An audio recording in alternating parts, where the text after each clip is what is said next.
अगर इन खतरनाक जानवरों को आपस में मिलाकर एक नया जीव बनाया जाए तो वह बेहद ही खतरनाक दिखेगा। चलिए देखते हैं। नंबर 1। अगर एक बाघ को एनाकोंडा के साथ मिला दिया जाए तो ऐसा भारी भरकम खतरनाक जीव बनेगा।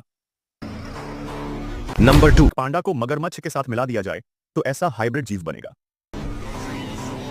उससे पहले अपने मम्मी पापा से सच्चा प्यार करने वाले वीडियो को लाइक और चैनल को सब्सक्राइब जरूर से करें। नंबर 3। अगर एक बर्फीले भालू को शार्क के साथ मिला दिया जाए तो ऐसा भयानक जीव बनेगा।